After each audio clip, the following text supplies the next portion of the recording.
Muito obrigado. Quero começar por cumprimentar a senhora engenheira Natércia Cabral e queria começar por felicitar pelo trabalho que foi desenvolvido ao nível do Conselho Superior de Obras Públicas, designadamente neste parecer sobre o Plano Nacional de Investimentos. E, portanto, dizer-lhe que é sempre um gosto ouvi-la aqui no Parlamento, tendo em conta o rigor das posições que faz e a clareza daquilo que aqui é dito e, portanto, gostaria de assinalar isso.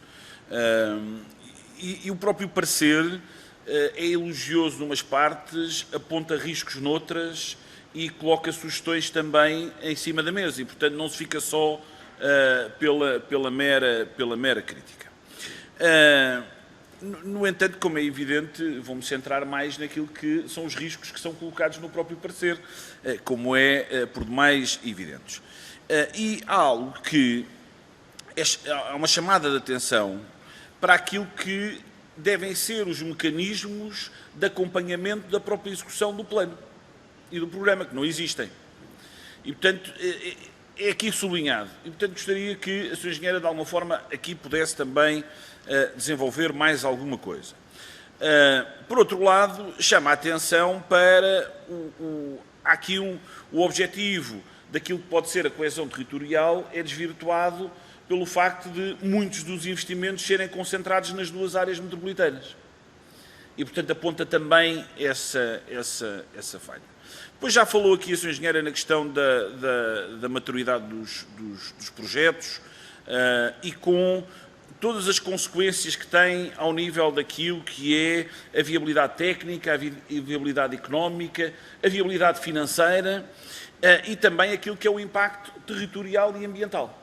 E, portanto, isso também já o referiu. E depois alertam para aquilo que é a informação que deve ser atempada relativamente aos investimentos. Ou seja, para que a própria economia, os vários agentes do mercado, públicos e privados, possam estar preparados para as oportunidades de investimento que vamos ter no país. Gostaria, já agora, de lhe solicitar que pudesse desenvolver, de alguma forma, aquilo que é o ponto 16, quando falam das autoestradas de informação e de um programa próprio de investimentos que devia existir ao nível, precisamente, destas redes digitais e do próprio futuro do 5G no país. Levantam essa questão na página 13.16, portanto gostaria que esta Comissão também acompanhe estas matérias do 5G, era importante também ouvir aqui, uma vez que está no próprio parecer, ouvir também aqui algum desenvolvimento sobre esta mesma matéria. Depois também é levantada aqui a questão das indefinições que existem em alguns programas relativos aos transportes públicos, designadamente aqueles que se localizam na área metropolitana de Lisboa, que comportam indefinições e que é dito no próprio parecer que importa ultrapassar urgentemente essas mesmas indefinições. E, portanto, há uma evolução, e disse aqui a senhora engenheira que há uma evolução entre aquilo que é o parecer e aquilo que tem sido um conjunto de reuniões que se mantêm e de atualização. No entanto, esta afirmação, como é evidente, é preocupante em si mesmo. Depois, também, em relação à questão da rede ferroviária. E é dito que, eu vou ler, a execução dos investimentos previstos para a rede ferroviária não permitirá, por si só, ultrapassar todos os problemas da rede ferroviária. E depois continua, os quais só poderão ser totalmente resolvidos no quadro de uma transformação mais profunda e enquadrada por um plano ferroviário nacional a concretizar a médio e longo prazo, mas cuja preparação deveria iniciar-se desde já, decorrendo em paralelo com a implementação do Plano Nacional de Investimentos 2030. E eu diria que nós não podemos estar mais de acordo em relação a esta mesma afirmação. E a pergunta que eu lhe coloco é se, da parte das autoridades, da parte da tutela, há algum sinal que vá ao encontro desta expectativa e desta necessidade que é aqui tão bem colocada.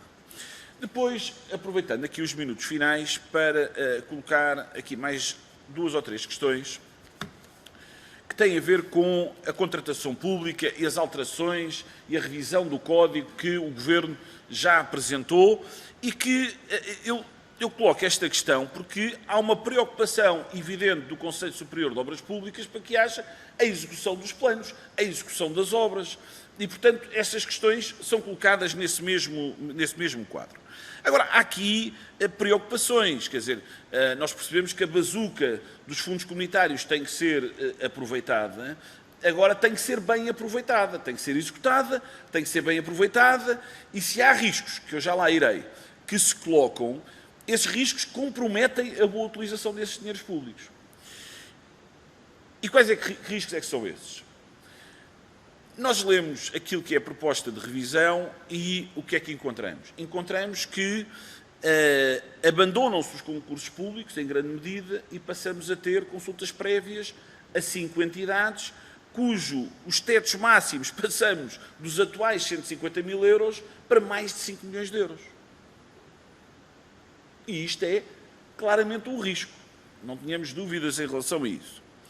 Depois, para além disso, passam a ser feitas adjudicações cujo preço base é ultrapassado. Ou seja, à data de hoje, qualquer empresa, no âmbito de num concurso ou de uma consulta, que ultrapasse o preço base que está estabelecido, é motivo de exclusão.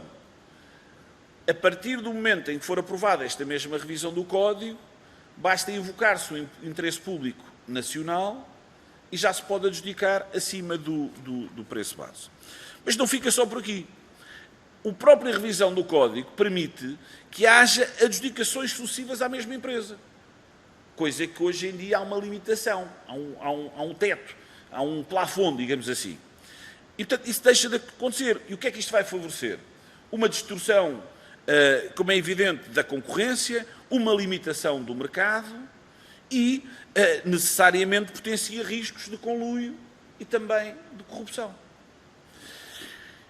Para além disso, uma questão que já foi aqui também colocada, e só para terminar, que tem a ver com a regra dos concursos passar a ser de concessão-construção. E a regra de concessão-construção era precisamente a exceção, que era obras públicas que, com grande complexidade técnica, quer dizer, e aí justificava-se que houvesse um projeto e uma empreitada, tal concessão-construção na mesma entidade. Isto até é contraditório, devo-lhe dizer, Sra. Engenheira, com aquilo que é o preâmbulo da própria revisão. Porque o preâmbulo da revisão diz uma coisa muito engraçada, que é, vai haver aqui uma oportunidade para as pequenas e médias empresas. Mas depois, quando nós vamos ao texto, o que percebemos, através, por exemplo, desta mesma regra, é que as pequenas e médias empresas estão excluídas. Porque elas não têm os recursos técnicos para poder, por exemplo, concorrer a um determinado concurso. Só a elaboração de uma proposta, dependendo da dimensão do concurso, podemos falar de 200, 300, 400 mil euros para concorrer. E, portanto, isto limita às grandes empresas. Ou seja, as pequenas e médias empresas estão na versão inicial, ou seja, na propaganda e no discurso, mas depois, na prática, na letra da lei, elas são completamente arredadas deste processo. E, portanto, há aqui uma preocupação, e termino com isto. E termino mesmo com isto, agradecendo a sua tolerância que foi dada a todos, que é, se nós, com as regras que temos atualmente, já temos o que temos em matéria de corrupção e de riscos, se nós vamos flexibilizar a legislação e as medidas da contratação, a pergunta é, o que é que acha que vai acontecer? Muito obrigado, Sr. Deputado. Muito obrigado. Tem a palavra para responder a Sra. Engenheira Ana Terceira Cabral. Faz favor. Obrigada. Obrigada pelas palavras que dirigiu ao Conselho Superior de Obras Públicas. E reendereço-as àquele grupo notável de pessoas. Eu acho que há bocado já referiste, não, portanto, eu acho que tem de facto de haver mecanismos de acompanhamento do plano, que não podem ser só os mecanismos setoriais. Nós temos que encontrar mecanismos de avaliação até dos efeitos globais, do que está a acontecer. Porque uma coisa que seria desejável era que nós conseguíssemos lançar alguns projetos tipo o pipeline. Não é? Portanto, para eles terem efeitos mais depressa. Se eu fizer um lançamento de projetos, que lanço um bocadinho aqui, um bocadinho lá, um bocadinho lá, vou levar vários anos até começar a ter resultados. Se eu conseguir estudar o lançamento de projetos para congregar aquilo que vai ser intervenção numa região, por exemplo, numa zona, eu mais cedo tenho resultados. E nós precisamos desesperadamente de ter resultados cedo, mais do que nunca. Não é? Resultados na economia. Não é? E perturbar o menos possível o território, ao fazer as intervenções. Não é? Portanto, se me diz assim, não foi debatido em detalhe no Conselho que tipo de mecanismos. Damos apenas alguns exemplos de algumas boas práticas que houve, não é? Que mereciam reflexão, adaptadas agora à circunstância. Não é? De facto, a maior investimento é ao nível dos transportes e da mobilidade, e isso privilegia as áreas metropolitanas e diria aí há alguma contradição ao nível da coesão territorial. Há um desequilíbrio, não é uma contradição, é mais um desequilíbrio ao nível dos investimentos para a coesão territorial, uma vez que se está a privilegiar, mas é sobretudo na área dos transportes. Porque depois, nós próprios no Conselho sugerimos que se estendam determinados investimentos para outras áreas, por exemplo, achamos que não devem ser os transportes em sítio próprio, não deve ser limitado às cidades de 100 mil habitantes, porque isso eram 3 cidades, não é? Portanto, deve ser aos municípios, portanto, um conceito mais alargado, portanto, deve ser avaliada a possibilidade de se olhar para o município, e aquilo que o PNPOT considera e classifica como centros regionais. Portanto, essas cidades deve-se avaliar se é possível também estender esse conceito a essas cidades. Outra coisa é que também propomos que se analise a possibilidade de se estudar para as periferias outros modos de transporte mais flexíveis, ou as zonas de baixa densidade, os modos de transporte a pedido. Portanto, é preciso encontrar outras soluções para reequilibrar um pouco esta proposta também e ir ao contrário daquilo que são os pressupostos de evolução do modelo de território que o PNPOT propõe. Não é? Agora, há também outra maneira de o fazer, é que depois há outras áreas, nomeadamente ao nível da área do ambiente e ao nível do regadio, se ele for olhado de outro modo, que equilibram um pouco, porque as áreas preferenciais de investimento serão não o litoral, mas são outras. Não é? Pronto. Há aqui, de facto, algum reequilíbrio que um segundo olhar, numa fase mais avançada do PNI, será bom e julgo que é possível atingi-lo, não é? Indo ao contrário do modelo de território que nós próprios definimos, nós, país. Relativamente à informação atempada, é fundamental, não é? Porque a sociedade tem que se organizar para participar. Não há como, não pode ser o segredo que soube na véspera que vai sair um concurso. Quanto mais depressa for possível começar a pôr cá fora a informação calendarizada, não é? E tipificada, se ainda não o projeto, pelo menos tipificado o suficiente para dar a ideia de que tipo de intervenção, dimensão da intervenção. A informação tem que estar toda definida ao pormenor. Não, a informação pode ir sendo atualizada e isso permite as empresas começarem a fazer parcerias. E se calhar algumas das empresas pequenas têm que fazer parcerias. Não é? Para algumas coisas é impossível. Um dos problemas que nós temos em algumas empreitadas hoje é porque também há concorrentes que concorrem e depois, de facto, não têm capacidade de fazer o projeto, a obra. Não têm. Depois começam a ir buscar subempreiteiros para fazer. Portanto, está mal, não é? E nós não conseguimos bloquear isso ao nível dos concursos. Não é? Porquê? Porque é evidente que quando se põe que a proposta de preço máximo há um objetivo claro e louvável, não é? Controlar, mas também, como é que é, o diabo não se esconde nos pormenores, às vezes esconde dessas coisas, não é? Portanto, não há nenhuma solução perfeita, não é? Há riscos, é como diz. Qualquer mudança que a gente faça há risco. Eu não conheço, não estudei, não foi visto ao nível do Conselho, portanto eu não posso falar em nome do Conselho, mas mesmo a nível pessoal eu não estudei o suficiente a nova proposta de legislação, que aliás ela não é definitiva, portanto não olhei para ela com grande detalhe, e de facto há ali coisas, assim, bem, isto é uma grande mudança, não é? Se já hoje, foi a sua frase, se já hoje há corrupção, mas eu não sei se é por causa da legislação que temos que há corrupção, se calhar é por outros fatores também, não é? Portanto, atenção, não decorre diretamente da legislação, há corrupção porque temos esta legislação. Não, decorre, se calhar não temos, não escrutinamos, não o suficiente, levamos muito tempo a fazê-lo, entre as coisas que correm mal e as decisões há muito tempo, portanto, quase que parece que não há consequências, e tem que haver. Quando uma coisa corre mal, tem que haver consequências e elas têm que ser rápidas. Eu lembro que o primeiro concurso público que a Expo 98 lançou, houve, usando a frase tipo Kanban, né? E foi paralisado, e as empresas houve inquéritos sobre o que é que se tinha passado. Não é? O segundo correu bem, o primeiro correu mal, mas agiu-se de imediato. A Expo 98 agiu de imediato. Portanto, é assim, algumas coisas assim, é evidente que estamos numa situação especial e há coisas aqui que não poderão nunca ser a regra comum, não vão ser, não é? E eu tenho ouvido muitas críticas. O que eu ainda não vi foi dizer assim, então não, em vez de fazer isso, faça isto. E então é preciso que digam, não é? Isto, como está, não está bem, não dá, não funciona. É preciso mudar. Pronto, mas então, até onde é que se deve ir? E pode-se atuar não só a nível legislativo, nas ditas comissões de acompanhamento, nos modelos especiais de gestão. Portanto, há uma panóplia de formas de atuar que poderão ajudar a enfrentarmos este desafio que é grande. Não é? Nós costumamos fazer, hoje temos qualquer coisa para realizar à volta dos 6 mil milhões, não é? E nós nunca atingimos esse patamar, não é? Portanto, vamos ter que nos... Enfim, relativamente aos digitais,